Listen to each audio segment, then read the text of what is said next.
Obrigado, Sr. Presidente. Tentar ser rápido. Sr. Ministro, acho que temos que fixar aqui de uma vez por todas esta polémica em torno da carga fiscal, porque PSD e CDS, das duas uma, ou adotam o conceito de carga fiscal que é usado por toda a gente, ou então têm que rever o que disseram no passado sobre política fiscal, por exemplo, dos 2 últimos anos. Há sucessivas declarações de Paulo Núncio, com o apoio do CDS e PSD, de que a subida dos impostos, ou a subida da receita fiscal em 2014 e 2015 resultava da atividade económica, que é o que acontece agora. E PSD e CDS diziam contrariando, que não, portanto, não havia nenhum aumento de impostos porque a carga fiscal se mantinha. É o que acontece este ano. Portanto, ou dizem que há aqui um colossal aumento de impostos e têm que alargar a 2015 e 2014 e têm que dizer que Vítor Gaspar, repito, foi o ministro mais amigo de sempre do contribuinte, porque apesar de ter aumentado impostos brutalmente, a receita fiscal caiu. Portanto, têm que escolher qual é a definição que usam. Não podem saltar com suas conveniências.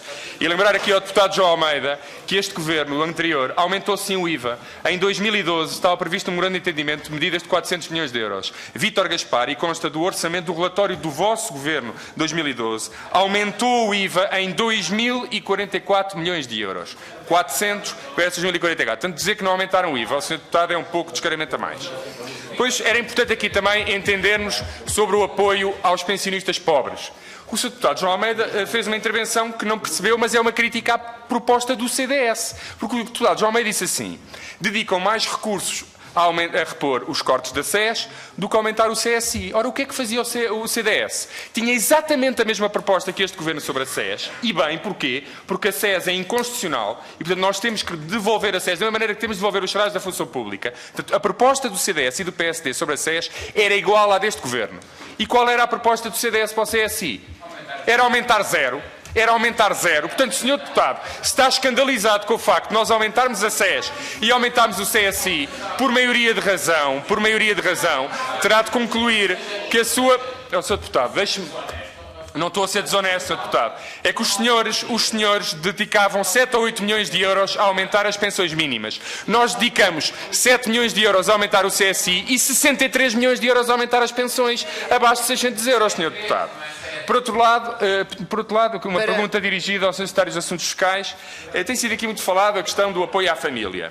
É ou não verdade que os filhos e as famílias com filhos, neste orçamento, têm um aumento da proteção social face ao que estava antes, por 3 vias? Por 3 vias. Em primeiro lugar, o quociente familiar tinha uma despesa fiscal de 250 milhões de euros. Nós mantemos a despesa fiscal. Portanto, limitamos-nos a distribuir o mesmo apoio às famílias com filhos, mas de forma mais justa. Em segundo lugar, temos um aumento do abono de família que beneficia as famílias com filhos, coisa que os senhores não tinham. E em terceiro lugar, temos um aumento... Não tinham para o primeiro, para o segundo e para o terceiro escalão, que são das famílias mais pobres, senhores deputados. Quem tem isso é este Governo, não vocês. E em terceiro lugar, temos um aumento do valor de equivalência por filho no rendimento social... Não, senhores deputados, vamos deixar o Sr. Deputado João Galamba terminar. E nas intervenções, senhores deputados, eu peço condições para que o Sr. Deputado João Galamba termine e terão a oportunidade de se inscrever para 2 minutos e dar as respostas. Posso concluir? Deputado, penso que sim, penso que já há condições, Sr. Deputado. Portanto, o coeficiente familiar dá o mesmo apoio, mas distribuindo mais justamente. O aumento do abono de família aumenta o apoio às famílias com filhos, coisa que a proposta da direita não tinha. Ainda temos o aumento da escala de do valor de referência por filho do RSI. Estas 3 medidas mostram de forma cabal que há uma melhoria na proteção das famílias com filhos. E para terminar, muito rapidamente, esta para o Ministro das Finanças, é ou não verdade que o Governo anterior, as importações são um problema crónico de desequilíbrio da economia portuguesa? O Governo anterior escolheu uma via: corte nos salários, corte no emprego, redução do investimento. Este Governo aumenta rendimentos, aumenta emprego, aumenta investimento e taxa as 2 principais importações do país, que são automóveis e combustíveis. É ou não, Sr. Ministro das Finanças, uma medida de redução das importações sem sacrificar o PIB um pouco mais razoável que a anterior?